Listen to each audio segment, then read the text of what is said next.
So am I understanding you correctly? A confidence vote is completely off the table until you get some sort of support for workers through. Yeah, so I'll put it this way, to be very clear. We believe at this time, with the urgency of what we're up against, the seriousness of the impact on our economy, on workers, the threat to workers' jobs, the increase in cost of living, that we want to see protections in place first and an election second. We're going to have an election this year. We're ready for that. But we want to see supports for workers done first. For us, this is a matter of putting workers first. An election can come second. And so, yes, absolutely, we are ready to see supports passed in the House, put in place, working to support people who are hurt right now, and then we'll go to an election.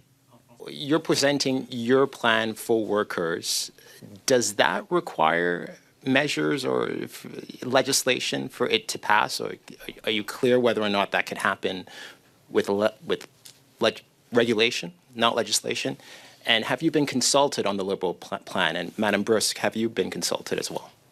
I'll start with myself. I've not been consulted. I've not had any conversations. I've been putting out what I want to see happen in the public domain, speaking to you and doing press conferences. There are some changes I'm sure the government can do with regulation. During the pandemic, we met regularly because it was very serious and we wanted to move very quickly, and we wanted to have the full scope of Parliament to be able to put in place the legislation necessary. I think we're in that point again. We're at a serious crisis. This is probably one of the worst economic attacks our country has ever experienced, certainly in my lifetime, if not ever. And so we need to respond with that same urgency, that same seriousness. And so to have Parliament ready to go to pass any laws necessary seems to be the right thing to do. And that's why I'm calling for that, so that we can have no question about whether or not the actions necessary to support workers will actually happen. So let's have Parliament recalled. Let's get the work done. Let's pass anything necessary to support workers in this time. Hello, Mr. Singh. Craig Lord, the Canadian do you want to Press. answer? Okay. Sorry. B will follow up with you afterwards, I guess. Great. Craig Lord, the Canadian Press. You said you want to finish the fight with the United States. So what does Canada need to do that it's not doing right now to end this trade war once and for all? Well, a lot of what we heard from the leaders that we spoke to is that there is a lot of tools that we have that we can use and we're not using.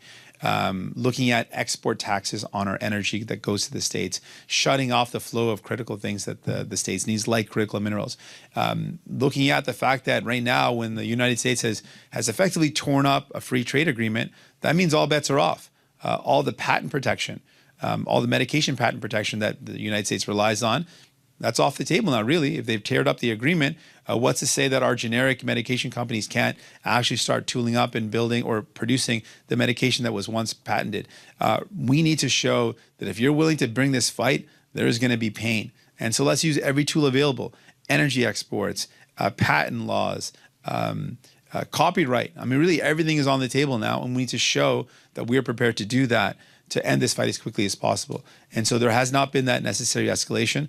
I support the fact that we're continuing with tariffs, even though Donald Trump has paused. We can't allow him to play this game with us, that he pauses one day, starts up another day. He's really playing games with Canadians' lives, with Canadians' livelihoods. And so we got to fight back with everything we have. There's a lot of gas left in the tank. Let's use all our tools, and let's get real serious about saying, you want to pick this fight for us? Well, you don't realize the consequences. This is going to mean critical minerals. This is energy exports, electricity exports. Let's show everything that we have and show that this is going to be a fight that's going to hurt Donald Trump and hurt his buddies, and say, back down, back off.